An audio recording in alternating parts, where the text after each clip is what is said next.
중앙선거대책위원회 4차 회의 시작하겠습니다.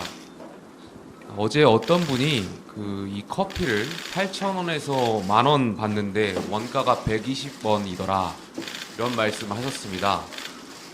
커피 소상공인 여러분들께 이 원가 120원인 것을 마치 약 80배 정도의 폭리를 취하는 것처럼 들리던데 커피 소상공인 여러분들의 생각은 어떠신지 좀 궁금합니다. 가격을 결정하는데 소상공인 또 기업인 창업하시는 분들에 있어서 인건비, 임대료, 원가 등도 있겠지만 저희 국민의힘이 더 중요하게 생각하는 것은 어떤 결과물을 도출하는 데 있어서 창의와 정성 그리고 땀이라고 생각합니다. 저희 국민의힘은 개인의 창의와 땀, 정성을 존중하는 정당이 되겠습니다. 이재명 후보가 개헌 공약을 내놨습니다.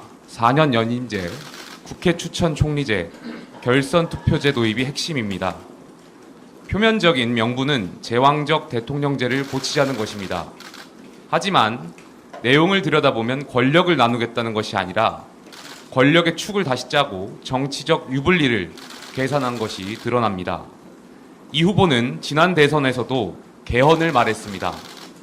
그때는 4년 중임제의 임기 단축을 함께 주장했습니다. 그러더니 이번에는 연임제를 꺼냈습니다. 그때도 선거가 한창일 때였고 지금도 마찬가지입니다. 이번에도 대선 후보 토론회 직전에 발표했습니다. 매번 선거에 맞춰 던지는 정치적 카드처럼 보입니다. 개헌을 이야기할 때마다 맥락이 달라지니 그 진정성을 국민이 의심하는 것도 무리가 아닙니다. 총리를 국회가 추천하고 대통령은 거부할 수 없게 하자. 거기에 대통령 제2요구권도 폐지하자고 합니다. 겉으로는 권력을 분산하겠다는 것 같지만 실제로는 행정부 견제장치를 무력화하고 입법 권력을 의회, 다수당 중심으로 집중시키겠다는 설계입니다. 국회가 지금 그만한 신뢰를 받고 있다면 또 모르겠습니다.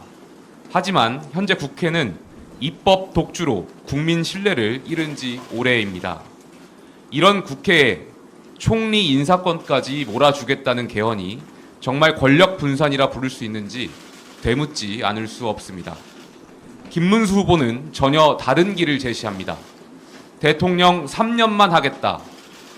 그 기간 동안 정치 개혁과 헌정 개편 마무리하겠다. 스스로 권한과 임기를 줄이겠다고 선언했습니다.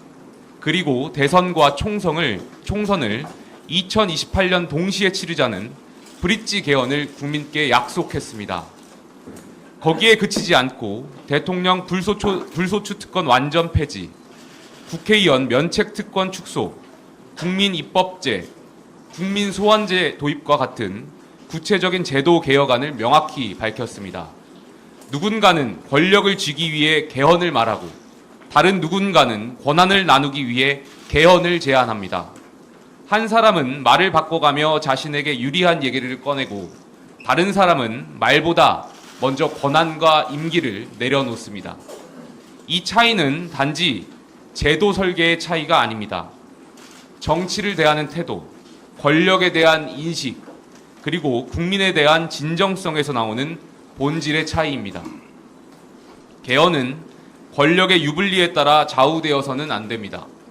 국민 모두가 신뢰할 수 있는 헌정 질서의 틀을 다시 세우는 일입니다. 국민은 지금 묻고 계십니다. 이 개헌은 누구를 위한 것이냐? 정권을 위한 도구인가? 아니면 국가를 위한 설계인가? 그 물음 앞에 우리는 분명히 답해야 합니다. 국민의힘은 개헌을 선거 전략으로 삼지 않습니다. 정권을 위한 개헌이 아니라 국가를 위한 제도 개혁을 추진하겠습니다.